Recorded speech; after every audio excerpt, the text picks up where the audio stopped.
Hey out there everybody, I'm Madison Parker from Equipped to Endure, and I'm coming today to talk to you about projectiles and the Sling Shot. And I want to remind you that, when you're thinking about slingshots and you're talking about slingshots, slingshots have been around for a long time, and Equipped to Endure by no means has any corner on that market. So understand clearly that there is a lot of slingshots out there on the market. There's a lot of good slingshots. There's a lot of very bad slingshots, but there is a big volume of slingshots out there. And slingshots, by and large, are capable of shooting just about everything in the book, from picking up rocks on the side of the road, to shooting marbles, to actually making your own ammo, like casting lead, different projectiles that you might find in the field, in the forest, and then of course those that you make yourself. But I want to talk to you for a minute about the right projectile for your particular band set. Now in our case, for Equipped to Endure, we're shooting pretty much the hunting style slingshot with the heavy bands. We get lots and lots of volume of shots before the bands give way.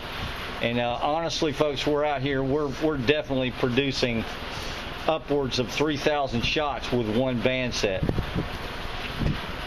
And not only that, we're shooting a very heavy projectile at a very high rate of speed. So our projectiles are anywhere from 250 on the low end all the way up to 300 on the high end. That's 300 grains, that is, on the high end. And we're shooting that projectile, or those projectiles, anywhere from 200 on the low, 200 feet per second on the low end, up to 250, maybe 240 feet per second on the low end. So it's a 300 grain projectile at 220 feet per second is a formidable speed for that weight. And that is capable of bringing down just about anything if you can place your shot right. So it really comes down to placement. But I got here on the video, the camera, as I'm speaking, I'm panning here. I'm trying to show you the different types of projectiles. And the first one I want to talk to you about, you can see my hand in the video. I got to turn. This is a 58 caliber lead ball. This is a hand cast lead ball. It weighs probably around 250 grains. Maybe a little more, depending on the type of lead you're using. We use tire weights and we melt those down to make our own. Now we're coming over here to a conical sabot. This is a black powder sabot. This is a 45.4 caliber black powder sabot, but if you look at it, it's much longer than a standard 45 caliber pistol bullet. Now this right here probably weighs around 260 to 280 grains. Now I don't know exactly, but I'm guessing around 280 grains. But we cast these heavy. We have a cast, and we pour the lead heavy in this. So we over pour to make this big, heavy conical sabot. Now this conical sabot is a tremendous amount of energy because you have the edges where my thumb is and my finger is. You see the edges. You have an edge on the top and an edge on the bottom, which makes it very devastating when it hits. And then we go lastly to our most go-to round. This is a 5/8 inch steel ball bearing. These are what we are using currently. By and large, this is our the biggest amount of different projectiles we shoot. This is probably the balance of what we shoot right here. This carries almost everything we do. And we've gotten away from the lead in the years past, which many years ago, all we ever shot was this right here. And now we're moving over to the 58 caliber lead, and then after that, of course, now we're in the 5/8 inch steel ball bearing. So those are the three calibers that we shoot. But what we're going to do now, after showing you that pan, is we're going to show you the projectiles in flight, or try and show you the the results of the hit.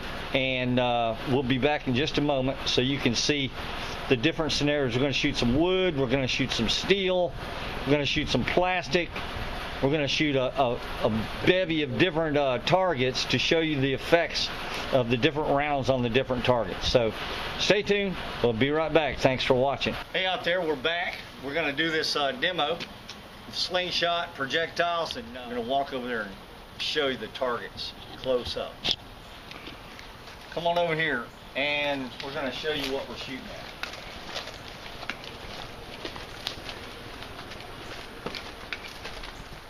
Okay, first right here we have a 1x pine 1x4, just a pine board. Okay, it's a 1x. We're going to see what happens. We don't know. We're just going to try it and see what it does. Then next we have a 1/4-inch solid steel pop-up target, which bounces back. When you hit it, it knocks it down, then it comes back up. Okay, so this is a 1/4-inch steel and it's heavy plate. So you know, you can see a few shots where we shot it earlier, where we hit, knocked the paint off. So we'll see what happens with that.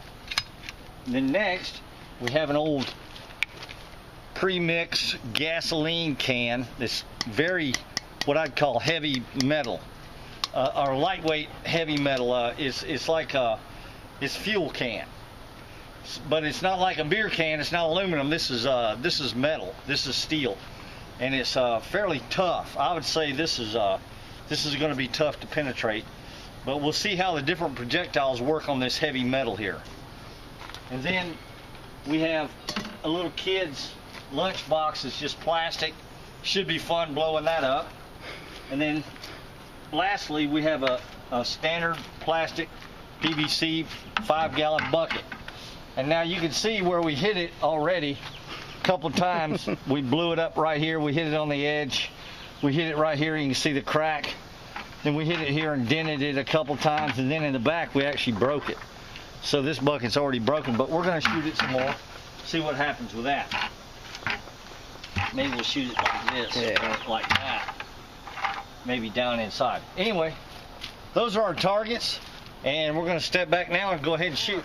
We are going to go ahead and make this shot. My first shot's going to be on the 1x4 pine board. Standard 1x4 pine board.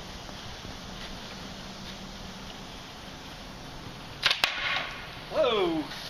I hit the edge. Woo.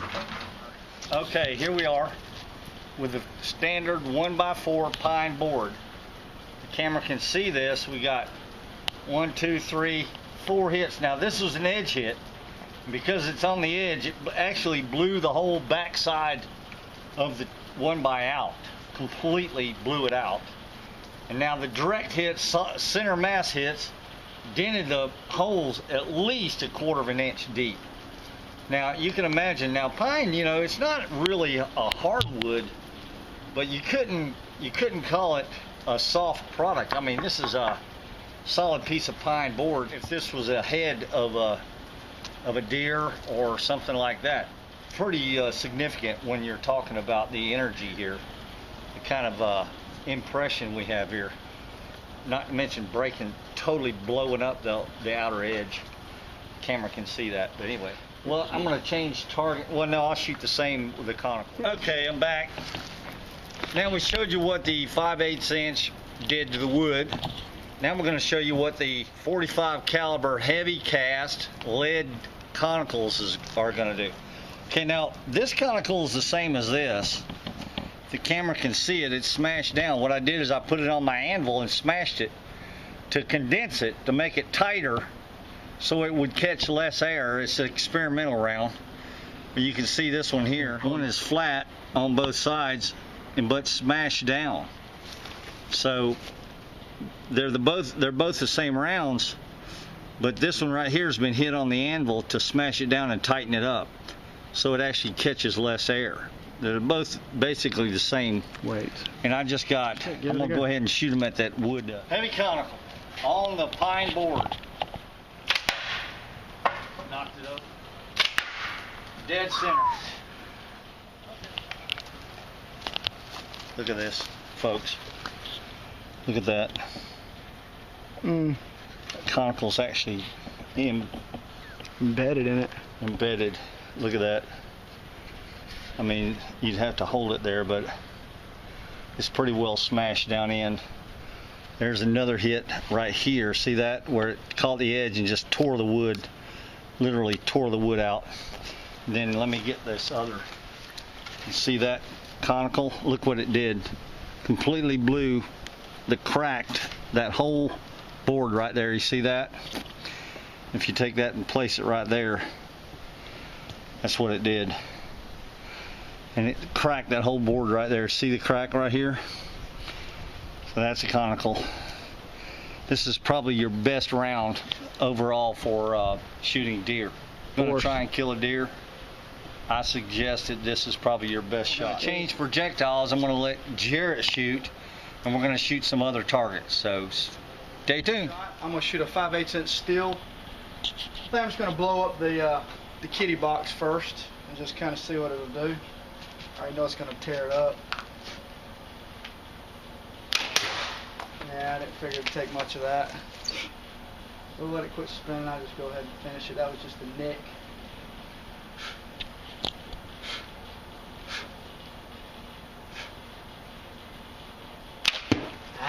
That's a tough shot right there. Very narrow. Just a thin line, probably about 1 inch wide right there. Ooh, yeah. That was good. It broke it. Alright, I'm going to finish it on off. Oh, that was sweet. Caught it. Just emasculating it. Pretty much devastating it. Alright, I'm going to go to the can and see what happens. Now we're on the can. Ah, nicked it. Caught the edge of it. May have to turn it upside down to really get a good penetration on it. Oh yeah, a good hit. That was a dead one. With the different projectiles, we've done the lead. Now we're doing the 5/8" steel. And I'm shooting at a metal target down there, so you gotta watch out. Steel on steel, there's a lot of ricochet and bounce, so be careful about doing this at home. Of course, we live here in the country and there's no houses anywhere nearby. I mean, there's no homes anywhere. I live here, there's no other houses around, so it's good, we're good. It's just nothing but wilderness. Nothing but forest and wilderness and my shed and my house here, and we're shooting out into a vacant, just wide open range. All this land around here is mine now, so it's no problem. We don't have to worry about shooting the neighbors' houses or windows or anything like that. So be advised, you want to be careful about doing this sort of thing in the city or in your neighborhood or something like that. Be real careful. Anyway, this is 5/8" steel on a metal, a rather heavy metal fuel can. So here we go. That sounded really Caught good. the edge of it. 3 hits. 1 more, and I'll call it a day. Direct hit. Let's go look at it. You can see the can still moving where it was hit. So, coming over here. It's all fricked up. Take a look at this can. Now, it's that's a heavy duty can. Metal can. They're doing some pretty much damage. It's cracked it right here, put a slit in it. The dents are significant. But be advised, now this is a heavy metal can. This is not like a beer can or something. This is steel. It's a steel can. So yeah, that thing's going to take some punishment, but it got punished pretty heavy. The dents are definitely devastating. You can see right there where it just trashed it there, hit it really hard here and here, and one here, right here on the seam. There's a seam right there. It looks like it hit there. So anyway, not bad for a day's work. Catch this, and we'll show you the results, but I want you to watch the draw. That's important to us right now. Go over there. Now keep in mind, you're watching the draw, you're watching the release, you're not watching the results. I'll show you the results after we finish, but this is about how deep you got to draw these slingshots. You cannot compare this to flat bands. This is not target shooting. This is hunting types of shooting. This is the kind of shooting you're going to do when you're in the field hunting. Whether it be raccoons or squirrels or rabbits, or in our case deer and turkey, ducks, pheasant on the wing. We're going to be doing all those this winter, and of course we'll be filming all that. But anyway, so I'm going to shoot this little plastic lunch box, little kid's plastic lunch box, and see if I can break it. But we're showing you right now the draw. Okay. Broke it. You don't, the one thing about these tubes, are so heavy that you don't want to draw the slingshot and try and acquire the target after you draw it. You have to acquire the target before you make the draw, so that you're already locked in on the target. The acquisition is already finished. It's a complete product for you, and then it's just a matter of generating the power.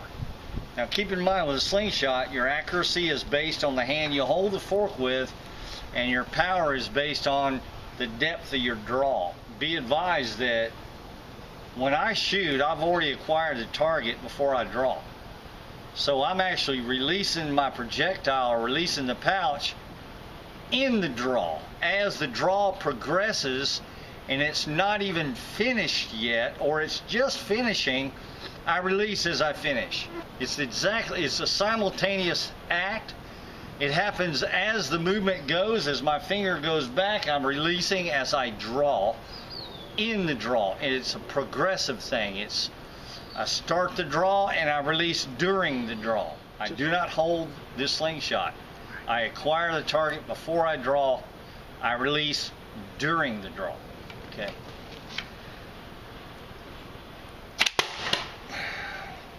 Pretty devastating good. Right there.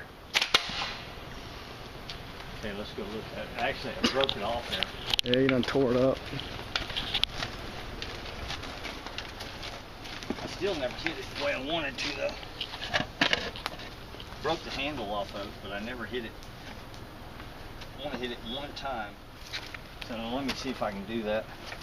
Pick up some of this.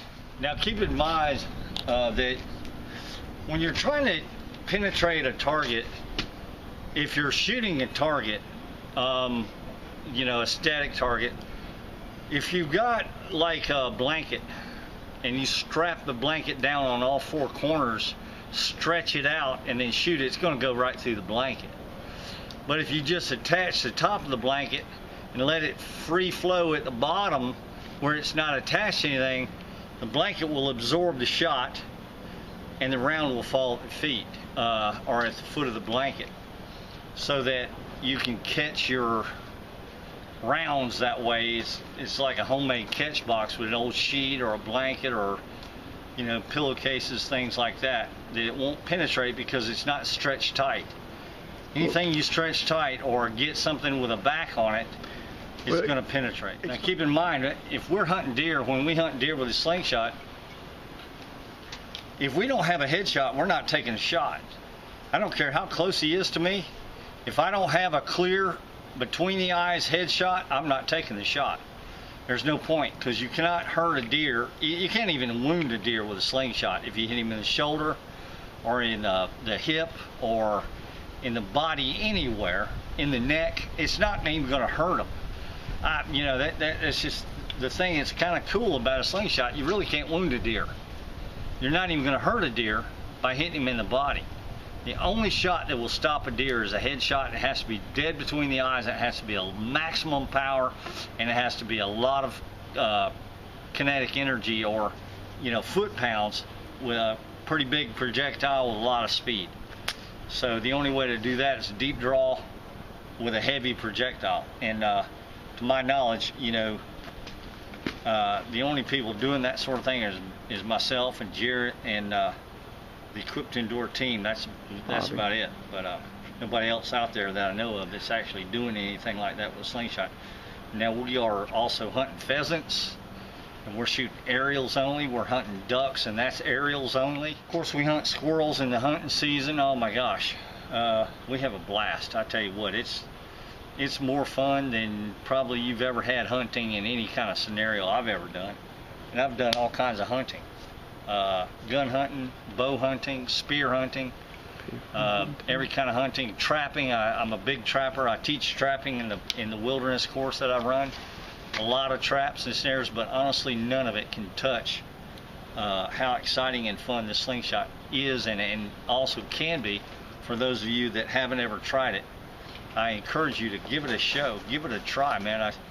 I promise you this, if you ever do get one of these in your hand and you kill a rabbit or a squirrel with it, I don't care what it is, a bird, a squirrel, a rabbit, anything, I don't care what it is, you are going to be hooked.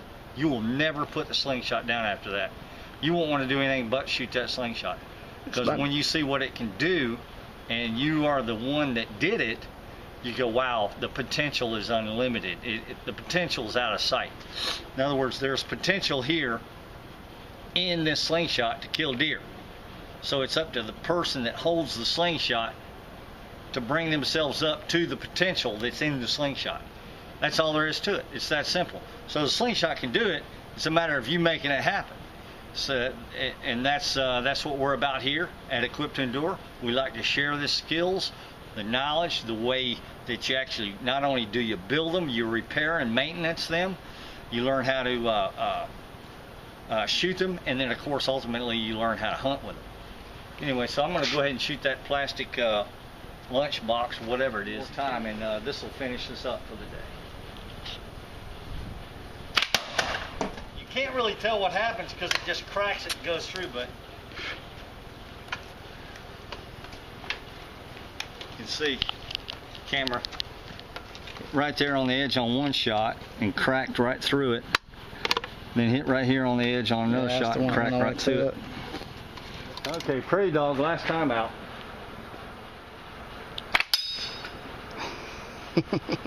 Knocked it over. I know, that's sweet. You hit it low too.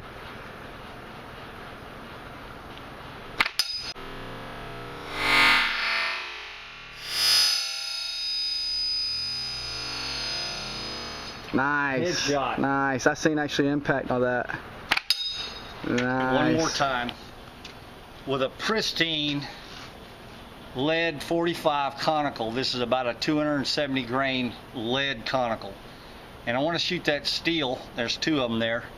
They're pristine. I want to show you how clean they are. There's nothing wrong with them. They're perfect. Okay. I'm going to shoot that steel and then I'm going to pick it up and show you what happens to the lead. Keep in mind, folks, these particular bands I'm shooting with have at least 1,500 rounds shot through them already, which they're starting to lose a little bit of their energy because they're getting old. But I still got 500 shots easily left. So here we go into the steel with a lead conical. Let me pick that up. Hold. Very nice. If you look sideways, you can see how flattened out the lead actually became after I made the hit. Nice. Look at that. You can see the profile, and then you can actually see where the paint is left on the edge of that bullet. But look how flattened out that lead is. You can imagine what that would do to the skull of a deer, or the breast of a turkey, the body of a squirrel or a rabbit. Go right through it. I mean, just absolutely devastate whatever you're hitting. Anyway, I hope you've enjoyed this video of shooting and the devastating effects that a simple slingshot can produce if used properly and developed properly. In other words, it's not every slingshot that can do these things. They have to be specially developed. They have to be heavy duty. Now, I'm not saying the flat banders can't do these things. They can. The only problem with the flat bands is that they shoot for a few rounds and then you're done. When you're drawing the way I'm drawing right now on a flat band, you're not going to get more than 50 shots max. Guaranteed. If you're deep drawing a flat band and they're standard length, whatever, 12 inches long or 10 inches long, they're going to break. They're guaranteed they're not going to hold up in a survival situation. Now, a lot of people have said, and I want to finish with this real briefly. A lot of people have said the slingshot is not a very good survival weapon. Well, I take issue with that. The people that have said that don't know what they're talking about and they're not survival instructors. I not only can use this slingshot to shoot, but I can rig this slingshot up on a tree and I can make a twitch up snare that I can actually yoke out any kind of wild game there is with this. Anyway, this is the type of thing you can do with this, is not only can you use it to shoot and hunt with, but you can use it for trapping. You can also use it for attaching to the bottom of a spear.